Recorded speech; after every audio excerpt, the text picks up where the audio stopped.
Depuis hier soir, si tu veux, on est venu. On a des mecs qui étaient là posés, tu vois. Ça a fait genre petite liste et tout. On s'est déjà dit ça allait être tranquille. Et quand tu arrives là le matin, tu penses à ta place. Tu viens vers les coups de 7h, 8h du mat. Quand tu peux acheter, je sais pas, on va dire une paire à 100 balles et que derrière tu la vends 300 balles, tu vas te faire 200 euros de bénéf. 200 euros de bénéf, c'est comme si tu achetais ta paire retail au magasin, tu vois. Et il te reste 100 balles dans ta poche. En temps normal, j'achète les pièces comme ça pour les revendre, mais là, je pense pas que ça soit un pari ouf. On va dire qu'avec l'expérience, tu as des connaissances et tu peux plus ou moins miser sur des produits plus que d'autres. Nike, ça marchera toujours. Jordan 1, ça marchera toujours. Après, Yeezy, ça a fait son temps, c'est en train de mourir. Qui prend la relève, c'est Off-White avec Virgil Abloh. Moi, ça m'est arrivé de passer l'équivalent d'une semaine, 7 à 8 jours, à dormir devant le magasin, être organisé, à être avec des gars.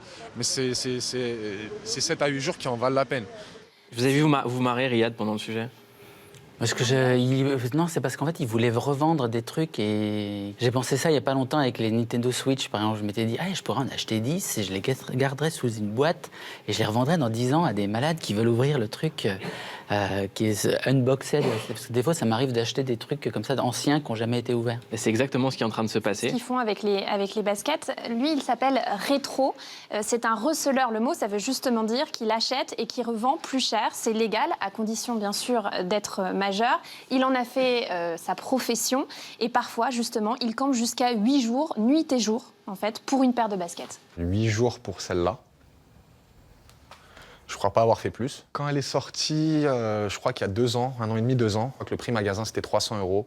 Aujourd'hui, selon les tailles, ça va, et les vendeurs, de 1200 à 1700 €.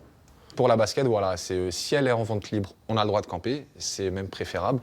Si elle n'est pas en vente libre, on n'a pas le choix, c'est de subir, je dis bien subir, les tirages au sort. Dans un premier temps, il faut s'inscrire à une newsletter via mail.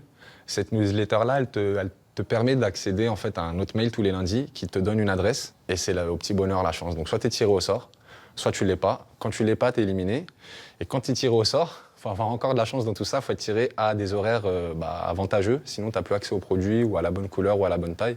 J'ai commencé la basket en tant que collectionneur en 2003-2004. C'était vraiment ma période de sneaker addict, de passionné. Donc j'achetais beaucoup de paires, parfois très tôt le matin avant d'aller à l'école. Aujourd'hui, j'en suis amené à revendre des baskets. Donc j'ai toujours pas lâché la passion, j'en ai fait mon travail. Les clients ou les gens qui me suivent savent que j'ai quasiment tout à chaque fois. Tu deviens bon receleur quand tu as un bon carnet d'adresses de toute façon parce que c'est les fruits de ton travail.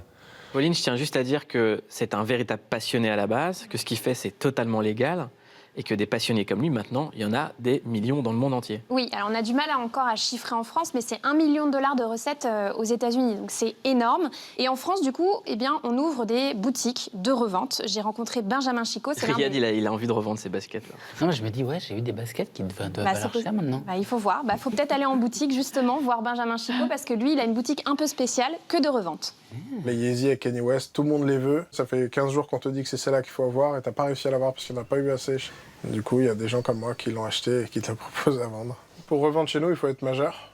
On ne rachète pas aux mineurs. On fonctionne uniquement sur rendez-vous et donc on peut venir avec ces articles et les revendre. Dans notre milieu, il y a beaucoup de gens qui portent pas leurs baskets pour les conserver, justement.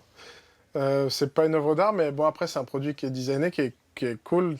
C'est une sorte c'est du design créé par des artistes, créé par des marques qui bossent beaucoup pour faire des choses entre guillemets belles, enfin avec un certain style. Les jeunes se sont emparés de ce marché-là tout simplement parce que les jeunes vont en cours, mais ils sèchent les cours, ils sont en vacances, ils ont du temps. C'est pas des épiphénomènes où on a un gros truc pour Noël et maintenant il y a des choses toutes les semaines. C'est un marché un peu de geek. Du coup, si on n'est pas au courant du truc, c'est compliqué de rentrer dedans. Ouais. C'est horrible, j'ai envie d'avoir tout ce qu'il a dans son magasin. C'est exceptionnel, c'est magnifique. Ça vaut une fortune en plus. Ça vaut une fortune.